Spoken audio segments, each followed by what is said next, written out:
ഇപ്പം നമ്മുടെ വീടിന്റെ അടുത്ത് തന്നെ ഒരു ചേച്ചിയുടെ അടുത്ത് കണക്ക് മദ്യപിച്ചിട്ടോ കഞ്ചാവ് വലിച്ചിട്ടോ അങ്ങാണ്ട് ഒരാള് വന്ന് അടുത്ത് കിടന്നെന്നോ അങ്ങനെ ആ ചേച്ചി ഒച്ച വെച്ച് നിലവിളിച്ചപ്പോഴത്തേക്ക് തല പിടിച്ച് അടിച്ച് പൊട്ടിച്ച് 3 സ്റ്റിച്ചായിട്ട് ഹോസ്പിറ്റലിൽ പോയി. അങ്ങനെ അവിടുന്ന് പോലീസ് സ്റ്റേഷനിൽ ചെന്നപ്പോ അവനെ പിടിച്ച് അങ്ങനെ കേസിൽ റിമാൻഡ് ചെയ്തിട്ടുണ്ടെന്ന് ഇങ്ങനെ കേട്ടറിഞ്ഞു.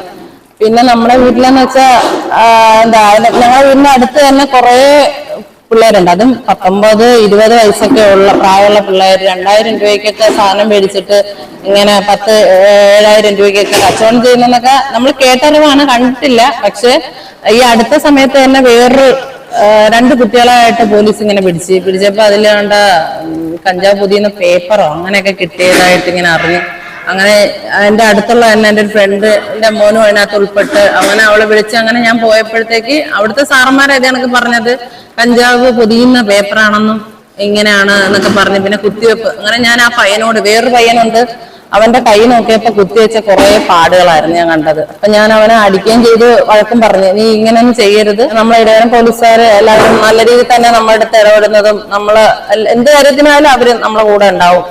അവിശ്വാസത്തോടെയാണ് ഓരോ കാര്യങ്ങളിലും ഞാൻ ഇനി ഇറങ്ങാൻ പോണത്. ഇപ്പൊ ഒരു പാലത്തിന്റെ പണി നടക്കുന്നുണ്ട്, അവിടെ നിന്ന് സെക്ഷൻ കണക്കാ മദ്യപാനവും ഇങ്ങനെ MDMന്റെയും കഞ്ചാവും വിൽപ്പനയും ഉണ്ട്, വലിക്കലും ഉണ്ട്. പിന്നെ ആർക്കും പോകാൻ പറ്റുന്നില്ല, അത്ര പേടിയായാലും കൂടെ.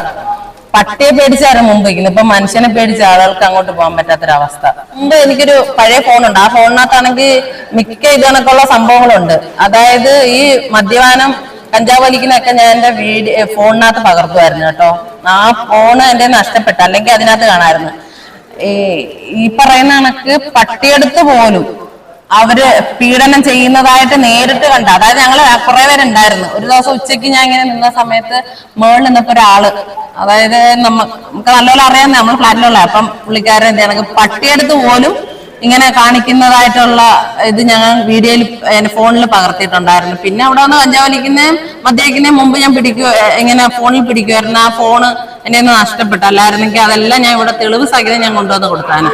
മദ്യം എന്ന് പറയണ്ട, കഞ്ചാവും MDMയും ഒക്കെ ഉപയോഗിച്ചിട്ടാണ് ഈ പെൺപിള്ളേരുടെ അനാവശ്യമായിട്ട് പോവുക. ഒരു പെൺകൊച്ച് നടന്നു വന്നപ്പോഴത്തേക്ക് പള്ളിയിൽ പോയിട്ട് തിരിച്ചു വന്നപ്പോ ആ കൊച്ചിനെ കയറി പിടിക്കാനൊക്കെ പോയത്. അപ്പൊ ഇതൊക്കെ ഇവിടെ നടക്കുന്ന സംഭവങ്ങൾ കുറെ പേര് ഒന്നും ആരോടും പറയത്തില്ല. പോലീസ് സ്റ്റേഷനിൽ പോലും ഒന്നും പറയാൻ പറ്റത്തില്ലാത്ത ഒരു ബുദ്ധിമുട്ടിലൊക്കെ ഇരിക്കുന്നുണ്ട്. പിന്നെ പോലീസുകാരെ മാക്സിമം നമുക്ക് വേണ്ടി സപ്പോർട്ട് ചെയ്യുന്നുണ്ട്. പിന്നെ അവർ നമ്മളോട് ഒക്കെ ഉണ്ടാവും എന്നുള്ള പ്രതീക്ഷ തന്നെ ഇപ്പോഴും.